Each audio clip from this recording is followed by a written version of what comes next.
Hello friends, লিপিকার স্বপ্নের ছাদ বাগানে আপনাদের সবাইকে স্বাগত।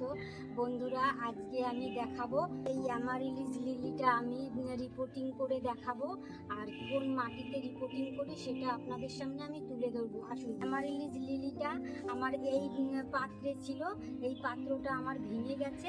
এই প্যাকেটটার মধ্যে তারপরে রেখে দিয়েছি, এখন অনেক দিন হয়ে গেছে, এখন অনেক কুড়িও এসে গেছে, তাই আমি একটা বড় পাত্রে রিপোর্টিং করব। কিভাবে করব সেটা আপনাদের সামনে আমি তুলে ধরবো। আসলে প্যাকেটটাকে আমি এবার ছিঁড়ে বের করে নেব। আমি প্যাকেটটাকে ছিঁড়ে বের করে নিয়েছি। এই দেখুন কত কুড়ি এসছে, আর এই গাছগুলো খুব সহজেই হয়, তেমন একটা যত্ন লাগে না। দেখুন আমি প্যাকেটের মধ্যে রেখে দিয়েছি 2-3 মাস আগে, আর এখন কত কুড়ি এসছে। সাবধানে রিপোর্টিং করতে হবে।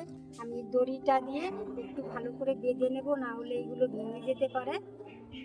আর কোন মাটিটা দিয়ে আমি রিপোর্টিং করব, এখানে আমার মাটিটা একটু সামান্য বালি মেশানো আছে, আর এই মাটিটার সঙ্গে আমি আরও কি কি খাবার দেব সেটা আপনাদের সামনে আমি তুলে দেবো। এতটা আমি মাটি নিয়েছি। এই মাটিটার মধ্যে আমি কিছুটা গোবর সার দিয়ে দেব। এই গোবর সারটা ভালো করে আমি মাটির সঙ্গে মিশিয়ে নেব। গত বছর আমার এই গাছটায় অনেকগুলো ফুল হয়েছিল, এবার তো আরো বেশি ফুল স্টিক এসছে, এরপরে আবারও আসবে। আমি 1 মুঠো নিম খোল দিয়ে দিলাম যাতে পোকামাকড় না হয় মাটির মধ্যে। আমার মাটিটা মিশানো হয়ে গেছে। এই গামলাটা রেডি করে নেব। 3টে ছিদ্র আছে, ওই ছিদ্রতে আমি এই ইটের টুকরো দিয়ে দেব যাতে ড্রেনেজ সিস্টেমটা ভালো থাকে। নিচে একটু লেয়ারে বালি দিয়ে দেব।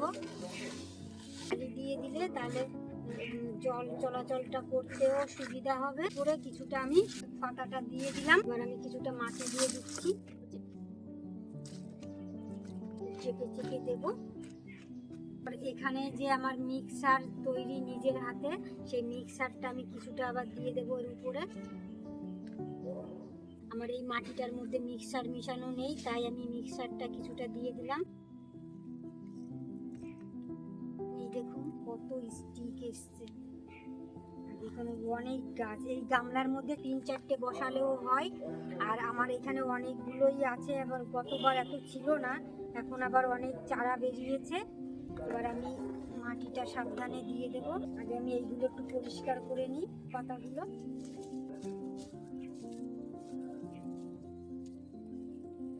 আমার শুকনো পাতাগুলো সব পরিষ্কার হয়ে গেছে। এবার আমি সাইডে মাটিগুলো দিয়ে দেব। আমি এখানে আবার কিছুটা এই মিক্সার দিয়ে দিচ্ছি উপরের দিকে।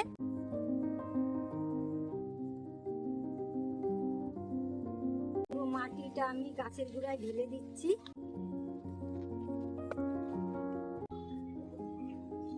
এই বাল্বগুলো পুরো ঢেকে দিলে চলবে না, এই বাল্বগুলো একটু বের করে রাখতে হবে।